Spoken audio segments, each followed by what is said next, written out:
नमस्कार, ये आकाशवाणी पटना है। अब आप राकेश कुमार सिंह से प्रादेशिक समाचार सुनिए। पहले मुख्य समाचार। प्रदेश के विभिन्न भागों में कोरोना संक्रमण के बढ़ते मामलों को देखते हुए राज्य सरकार 31 जुलाई तक लॉकडाउन बढ़ाने पर आज ले सकती है फैसला। पिछले 24 घंटों के दौरान कोविड-19 के 1116 नये मामले सामने आने के बाद संक्रमितों की संख्या 17,000 के पार। पटना एम्स में कोरोना के वैक्सीन का मानवीय परीक्षण शुरू।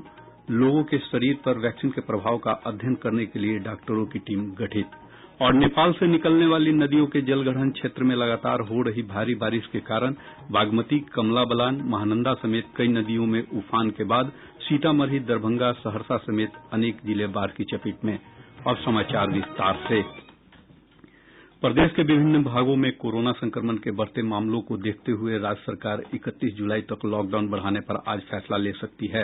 राज्य के मुख्य सचिव दीपक कुमार ने यह जानकारी देते हुए बताया कि संक्रमण की चेन को तोड़ने के लिए लॉकडाउन को और व्यापक रूप दिए जाने की तैयारी की जा रही है, ताकि कोरोना के प्रसार को रोका जा सके। इधर कटिहार जिले में कोरोना संक्रमितों की संख्या बढ़ने के कारण जिलाधिकारी कंवल तनुज ने जिले में आज से 20 जुलाई तक लॉकडाउन की घोषणा की है।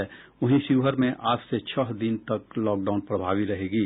पश्चिम चंपारण जिला प्रशासन ने जिले के सभी नगर निकाय और प्रखंड मुख्यालय क्षेत्रों में कल से 21 जुलाई तक पूर्ण लॉकडाउन लागू करने की घोषणा की है। फिलहाल पटना सहित प्रदेश के 22 जिलों में लॉकडाउन लागू है। प्रदेश में पिछले 24 घंटों के दौरान कोविड-19 के 1116 नये मामले सामने आने के बाद संक्रमितों की संख्या बढ़कर 17,421 हो गई है। सबसे अधिक पटना में 228 मामले सामने आए हैं। बेगूसराय से 79, भागलपुर से 78, मुजफ्फरपुर से 76, मुंगेर से 68, गया से 65, रोहतास से 51 और सीवान से 50 मामलों की पुष्टि हुई है। इसी तरह मधुबनी से 41, पश्चिम चंपारण से 39, भोजपुर से 33, समस्तीपुर से 29, कटिहार और जमुई से 28, नालंदा से 24, गोपालगंज से 22 और अरवल से 20 मामले पॉजिटिव पाए गए हैं। इसके अलावा कैमूर से 18, जहानाबाद और लखीसराय से 17, सहरसा और पूर्वी चंपारण से 11, खगड़िया से 9, सारण, पूर्णिया और किशनगंज से 8 तथा नवादा और मधेपुरा से 7 मामलों की पुष्टि हुई है। राज्य के ग्रामीण कार्य मंत्री शैलेश कुमार कोरोना संक्रमित पाए गए हैं। वे 2 दिन पहले जमालपुर विधानसभा क्षेत्र का दौरा करके लौटे थे। मंत्री अपने आवास में क्वारेंटीन हो गए हैं। ग्रामीण कार्य विभाग का एक सहायक भी कोरोना पॉजिटिव पाया गया है। जदयू नेता अजय आलोक ने भी ट्वीट करके बताया कि उनकी पत्नी, बेटी और बेटा तीनों कोरोना से संक्रमित हो गए हैं। वहीं मुख्य सचिव सेल के 5 कर्मियों में भी कोरोना की पुष्टि हुई है। पीएमसीएच और गर्दनीबाग अस्पताल के डॉक्टरों समेत 11 चिकित्साकर्मी कोरोना से संक्रमित पाए गए हैं। वहीं एनएमसीएच में जूनियर डॉक्टर समेत 15 लोगों में संक्रमण की पुष्टि हुई है। स्वास्थ्य विभाग से प्राप्त जानकारी के अनुसार पिछले 24 घंटों में 411 मरीजों को उपचार के बाद छुट्टी दी गई। स्वस्थ होने वाले की संख्या बढ़कर 12,364 हो गई है। स्वस्थ होने की दर लगभग 71% है। पिछले 24 घंटों के दौरान गया के एक डॉक्टर सहित राज्य में 12 लोगों की मृत्यु हुई है। अब इस महामारी से मरने वालों की संख्या बढ़कर 143 हो गई है। पब्लिक हेल्थ फाउंडेशन के अध्यक्ष डॉक्टर श्रीनाथ रेड्डी ने कहा है कि भारत कोविड-19 संक्रमण के मामले में दुनिया के अन्य देशों से काफी बेहतर स्थिति में है। कोविड पर काबू पाने के लिए किए जा रहे प्रयासों के उत्साहजनक परिणाम सामने आ रहे हैं।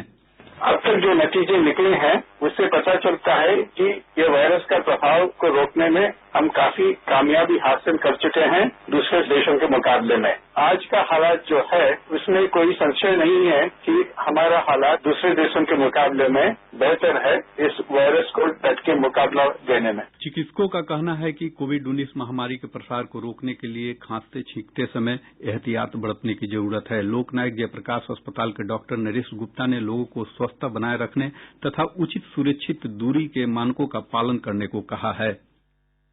खांसने के समय ऐसा खांसना छींकना चाहिए कि दूसरे के ऊपर नहीं जाए। टिश्यू पेपर रखे, रुमाल रखे, कोहनी रखे, बचाव करे। एक इसमें और चीज आती है, वो आती है डिस्टेंसिंग का। जब वो खांसता छींकता है तो 1 से 2 मीटर तक वो जा सकती है। अगर आप पहले 1-2 मीटर का फासला बना के रखेंगे तो उसका आप तक पहुंचने का अंदेशा बहुत कम हो जाता है। जो कॉन्टेक्ट ट्रांसमिशन की बात आई फॉर्माइट से, उसके लिए हम कहते हैं कि आप हाथ साफ करें। हाथ अगर आप धोते रहेंगे तो उसमें जो वायरस है वो साबुन पानी के द्वारा निकलता रहेगा, और उसके साथ साथ अगर जरूरत समझे या पानी नहीं हो तो आप सैनिटाइजर का इस्तेमाल भी कर सकते हैं। पटना स्थित अखिल भारतीय आयुर्विज्ञान संस्थान एम्स में कोरोना का संभावित टीका कोवैक्सीन का परीक्षण शुरू हो गया है। पहले दिन राज्य के अलग अलग जिलों के 10 लोगों पर इस वैक्सीन का परीक्षण किया गया। ये सभी लोग स्वेच्छा से परीक्षण में शामिल हुए। पटना एम्स के अधीक्षक डॉक्टर CM सिंह ने बताया कि इन लोगों के स्वास्थ्य पर लगातार नजर रखी जा रही है। उन्होंने बताया कि पहली डोज के 14 दिन बाद दूसरी डोज दी जाएगी। वैक्सीन परीक्षण के लिए 5 सदस्यीय विशेषज्ञों की टीम गठित की गई है। वैक्सीन का ट्रायल पटना एम्स समेत देश भर के 13 अलग अलग संस्थानों में किया जा रहा है। प्रधानमंत्री के प्रधान वैज्ञानिक सलाहकार विजय राघवन ने आकाशवाणी से विशेष बातचीत में वैक्सीन बनने की प्रक्रिया को समझाया। पहले टेस्ट होती है सेफ्टी, दूसरी टेस्ट होती है वैक्सीन में। जब वैक्सीन को इंजेक्ट करते हैं तब क्या अपना शरीर उस वैक्सीन के इंजेक्शन से इम्यून रिस्पॉन्स चालू होती है कि नहीं। तीसरी, वैक्सीन अगर सेफ हो और इम्यून रिस्पॉन्स इम्यूनिटी देती हो तो क्या वो फील्ड में जब आप बाहर जाते हैं काम करने में या घर में हैं या ऑफिस में हैं, अगर मान लीजिए वायरस आती है तब वैक्सीन लेने से वायरस से प्रोटेक्शन मिलती है। और जब तक ये तीनों ठीक नहीं है तब तक हमारे देश में Indian council of medical research हो, बाकी एजेंसी से पार्टनर कर रहे हैं, वो वैक्सीन चालू नहीं करें। चालू करने के लिए ICMR और हमारे ड्रग कंट्रोल एजेंसी ये 3 मुद्दों को पूरी तरह से देखेंगे। कोरोना के बढ़ते संक्रमण को देखते हुए पटना हाईकोर्ट प्रशासन ने जिला अदालतों से अगले 1 हफ्ते तक न्यायिक कार्य वीडियो कॉन्फ्रेंस से करने के निर्देश दिए हैं। रोहतास जिले में आज से 31 जुलाई तक अदालती कार्य बंद रहेंगे। इसके साथ ही समाहरणालय को भी 2 दिन के लिए बंद कर दिया गया है। वहीं पटना के महावीर आरोग्य संस्थान के आपातकालीन और OPD सेवाएं आज से 19 जुलाई तक बंद रहेगी। शेष खबरें एक अंतराल के बाद। प्रादेशिक समाचार आप आकाशवाणी पटना से सुन रहे हैं। नेपाल से निकलने वाली नदियों के जलग्रहण क्षेत्र में लगातार हो रही भारी बारिश के कारण उत्तर बिहार की अधिकांश नदियां उफान पर हैं, जिसके कारण राज्य में बाढ़ की स्थिति गंभीर हो गई है। कई जगह पर बांध और तटबंध टूटने से निचले इलाकों में बाढ़ का पानी प्रवेश कर गया है। पश्चिम चंपारण जिले के बगहा में लक्ष्मीपुर पंचायत के झंडू टोला स्थित SSB कैंप में 4 फुट पानी जमा हो गया है। इसके अलावा 4 अन्य गांव भी जलमग्न हो गए हैं। रामनगर प्रखंड के गुडगुदी प्रखंड में कटाव जारी है। पूर्वी चंपारण जिले के सुगौली में तिलावे नदी का तटबंध टूट गया है, जिसके चलते निचले इलाकों में बाढ़ का पानी फैल रहा है। सीतामढ़ी जिले के चोरौथ, पुपरी, सुरसंड, सोनवर्षा, परिहारी, मेजरगंज, सूपी, बैरगनिया, बेलसंड और रून्नीसैदपुर प्रखंड के निचले इलाकों के 3 दर्जन गांव में बाढ़ का पानी प्रवेश कर गया है। रातो नदी का पानी सुरसंड के कड़वराना, कोरआही और कररवाना गोट में फैल गया है, जिसके कारण दोनों गांवों से बथनाहा चौक जाने वाली एकमात्र सड़क पर बना डायवर्सन ध्वस्त हो गया। चोरौथ प्रखंड में डुमरवाना परिगामा पथ पर कई स्थानों के साथ ही चोरौथ बिट्टा मोड़ राष्ट्रीय राजमार्ग 104 पर डुमरवाना डायवर्सन पर 2 से 3 फुट पानी बह रहा है। वहीं मधुबनी जिले के झंझारपुर में कमला नदी रेल सह सड़क पुल को छू रही है। वहीं सहरसा के नौहट्टा, महिषी और सलखुआ की 5 पंचायतें बाढ़ के पानी से घिर गए हैं। सुपौल, किशनपुर, सरायगढ़, निर्मली, मरौना और बसंतपुर प्रखंड के दर्जनों गांव में बाढ़ का पानी प्रवेश कर गया है। दरभंगा जिले के बाढ़ प्रभावित क्षेत्रों बिरौल अनुमंडल के कुशेश्वर स्थान, पूर्वी घनश्यामपुर और कीर्तलपुर अंचल में लगातार अभियंताओं और पदाधिकारियों द्वारा भ्रमण कर स्थिति का जायजा लिया जा रहा है।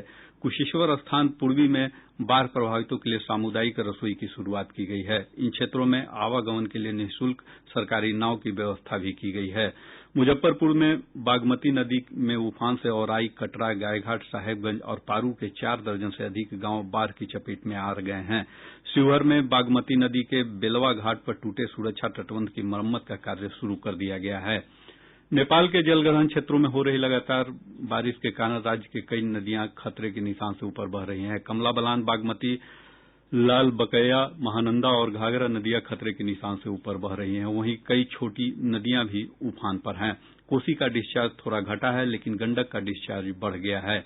बागमती नदी 5 स्थानों पर लाल निशान से ऊपर बढ़ रही है, जबकि पूर्वी चंपारण में लालबकैया और सीतामढ़ी में अधवारा समूह की नदियां उफान पर हैं। इधर पटना के गांधी घाट में गंगा नदी के जलस्तर में 16 सेंटीमीटर की बढ़ोतरी दर्ज की गई है। मौसम विभाग ने प्रदेश के अधिकांश इलाकों में मध्यम से भारी बारिश की संभावना व्यक्त की है। मौसम वैज्ञानिक रविन्द्र कुमार ने बताया कि पूर्वी बिहार और इसके आसपास के इलाकों में चक्रवातीय हवा का क्षेत्र बना हुआ है। इसके साथ ही मानसून की अक्षीय रेखा जमुई जिले से होकर गुजर रही है। इससे उत्तर बिहार के सीतामढ़ी, शिवहर, सुपौल, अररिया, किशनगंज और दक्षिण बिहार के रोहतास, भभुआ तथा औरंगाबाद में भारी बारिश हो सकती है। विभाग ने इन इलाकों में वज्रपात की आशंका भी व्यक्त की है। इधर मौसम विज्ञान केन्द्र पटना के वैज्ञानिक एसके पटेल ने बताया कि राज्य में अब तक सामान्य से 56% अधिक बारिश हो चुकी है। हालांकि शेखपुरा जिले में सामान्य से 34% कम बारिश हुई है। राष्ट्रीय आपदा प्रबंधन प्राधिकरण ने सलाह दी है कि आकाशीय बिजली की चमक के दौरान घरों से बाहर होने की स्थिति में लोग पेड़ों के नीचे न रहें। उन्होंने सलाह दी है कि घरों या इमारतों में रहना सुरक्षित है, परंतु टीन और धातु की छतों के नीचे आश्रय लेने से बचा जाए। बिजली गिरने की संभावना के समय खुले में होने की स्थिति में लोगों को दुबक कर बैठ जाना चाहिए। उन्हें उस समय लेटना नहीं चाहिए। इस दौरान मोबाइल फोन का उपयोग करने से भी बचना चाहिए। अब पटना से प्रकाशित प्रमुख समाचार पत्रों की सुर्खियां। आज के सभी समाचार पत्रों ने अलग अलग खबरों को प्रमुखता से प्रकाशित किया है। प्रभात खबर की सुर्खी है, पूरे प्रदेश में 15 दिन तक लॉकडाउन करने की तैयारी, आज होगा फैसला। हिन्दुस्तान ने सीबीएसई 12वीं परीक्षा के परिणाम की खबर को प्रकाशित करते हुए लिखा है, पहले से सुधार फिर भी पीछे रहा बिहार। दैनिक भास्कर ने जमीन फ्लैट की रजिस्ट्री के पहले ऑनलाइन अपॉइंटमेंट लेने की खबर को प्रमुखता से प्रकाशित किया है। दैनिक जागरण राजस्थान में चल रहे सियासी संकट पर लिखता है, गहलोत ने दिखाया दम, पायलट भी अरे। वहीं आज अखबार ने गूगल के भारत में 75,000 करोड़ रुपए के निवेश की खबर को अपने पहले पन्ने पर स्थान दिया है। और अब अंत में मुख्य समाचार। प्रदेश के विभिन्न भागों में कोरोना संक्रमण के बढ़ते मामलों को देखते हुए राज्य सरकार 31 जुलाई तक लॉकडाउन बढ़ाने पर आज ले सकती है फैसला। पिछले 24 घंटों के दौरान कोविड-19 के 1,116 नए मामले सामने आने के बाद संक्रमितों की संख्या 17,000 के पार। पटना एम्स में कोरोना के वैक्सीन का मानवीय परीक्षण शुरू, लोगों के शरीर पर वैक्सीन के प्रभाव का अध्ययन करने के लिए डॉक्टरों की टीम गठित। और नेपाल से निकलने वाली नदियों के जलग्रहण क्षेत्र में लगातार हो रही भारी बारिश के कारण बागमती, कमला बलान, महानंदा समेत कई नदियों में उफान के बाद सीतामढ़ी, दरभंगा, सहरसा समेत अनेक जिले बाढ़ की चपेट में। इसके साथ ही आकाशवाणी पटना से प्रसारित प्रादेशिक समाचार का ये अंक समाप्त हुआ। घर में रहिए, सुरक्षित रहिए और सुनते रहिए आकाशवाणी।